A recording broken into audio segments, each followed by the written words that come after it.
Hi, everybody. This is Todd Creager.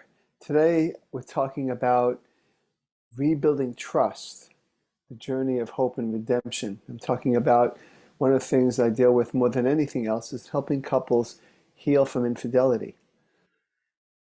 So, as I've said many times before, infidelity is no light matter. It's a very heavy matter. It's very intense, very serious.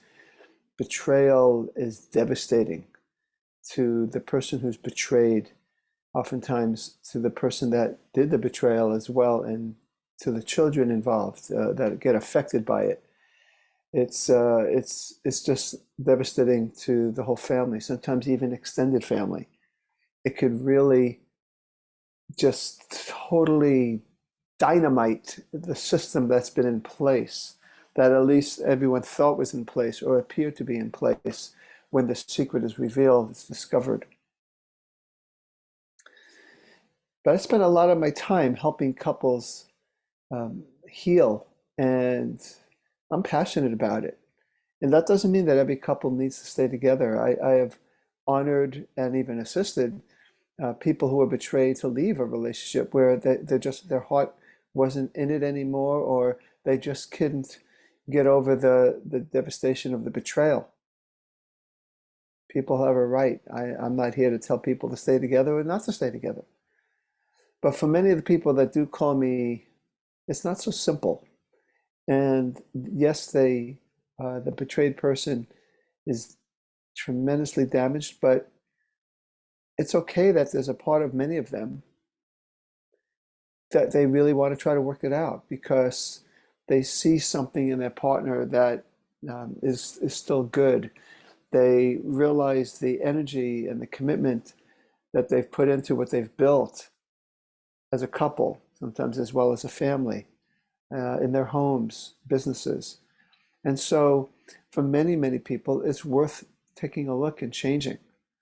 And so there oftentimes is hopes and dreams that both partners come into when they see me. They're hoping that there's a way for them to make through that and to make them whole again because they've broken. And how do we redefine ourselves so that we could come together in a way that is nourishing and joyful someday, and hopefully not in the too long distance future. Oftentimes people call me very soon after they've discovered the infidelity. Sometimes it's not, sometimes it's much later, but oftentimes I'll get a call from the person who cheated, who said, I've been discovered and my partner just moved in with their parents and now I don't know what to do, and they took the kids, and or sometimes it's the betrayed person that's absolutely devastated. But there's still the hopes and dreams that somehow, with my assistance, that they'll be able to heal and help themselves. For many of them, they know that that there was something wrong before that they didn't listen to. That some of the betrayed person didn't. There were problems that they ignored, and oftentimes I tell these people that were betrayed that ignored some red flags or yellow flags that they should not hurt, that they should not be harmful to themselves. They should be kind to themselves. That there's a lot at stake. It's easy to avoid those yellow flags and red flags because we want so much for it to work. And I do say that for many, many, many of the couples I see, that there is reason to hope. There's reason to dream that you could have a relationship that's healed. And I'll say one more thing is that oftentimes when couples are able to get to the other side of the devastation, they find that their relationship is better than it was before. And I always follow that up by saying it doesn't mean infidelity is a good thing. It's a terrible thing.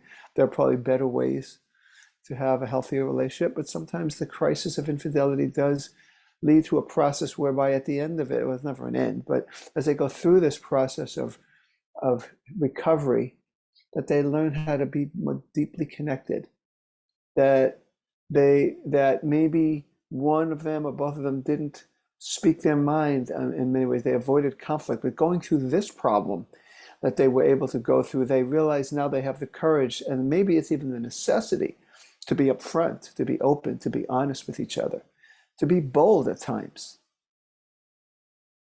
A lot of times, in terms of boldness, it's not just the boldness to assert oneself, it's the boldness to create an adventurous relationship, one that re-injects risk, not stupid risk, but risk or novelty into the relationship they had when they first got together, but now they have to recreate that risk. Now, a lot of times the infidelity itself creates a newness, but that doesn't last. Couples ultimately need to learn how to, create habits, do rituals where they don't slip into ruts. So in their quest to repair the relationship after infidelity, they may have many challenges. There's triggers that the betrayed person has. There's the shame, oftentimes, of being fooled. The person who did the betrayal is oftentimes ashamed of what they did. I've had many people, even recently, couples I've worked with, the betrayed person goes, I'm so ashamed of myself. How could I ever do such a thing? I've one couple I've worked with very successfully recently where his words were something almost exactly like, who was that man? How could I do such a thing? But the truth is that there was a part of him that he wasn't dealing with, that snuck up from him when things got tough. And he made those choices. We're not giving him excuses, but he made those choices because there was some unexplored part of him that kind of hijacked him.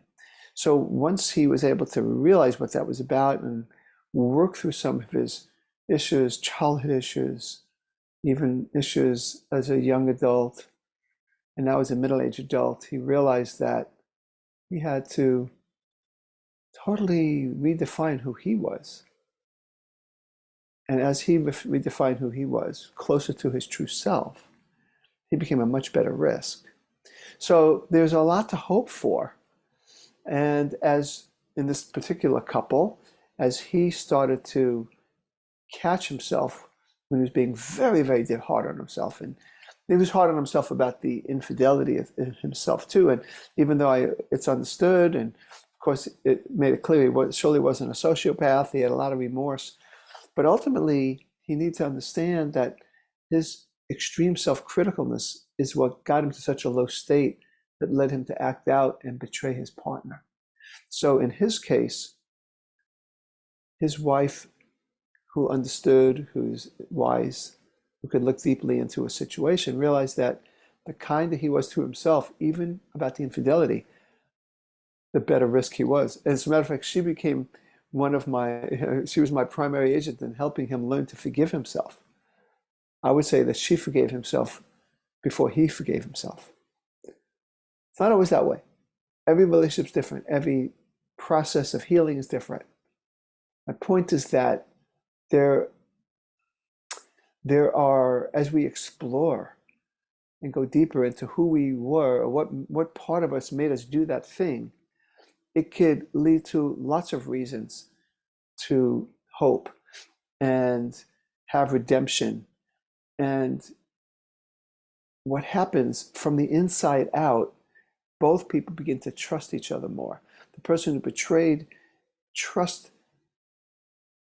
his or her partner so that he or she could be more open with the person who maybe they had secrets from before and now doesn't have to have secrets. The person who was betrayed can now trust the fidelity of that person because that they see that the person who did the betrayal is changing from the inside out. That's where the repair comes from. People changing from the inside out, which specifically oftentimes means they become aware of parts of them that they avoided consciously or unconsciously, ignored consciously or unconsciously before, and now they get a chance to delve into these shadowy sides of themselves so they could be more creative with it and become safer as partners and more open. This leads to rebuilding trust, reigniting love, reigniting passion, and creating a future filled with hope and fulfillment. This is what couples do when they're on that path. With me, for sure, that's the path they're on.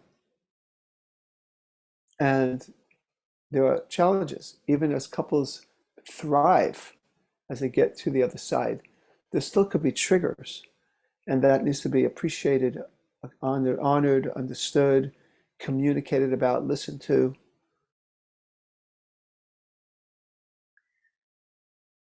And so it's not an event that happens, it's just a process.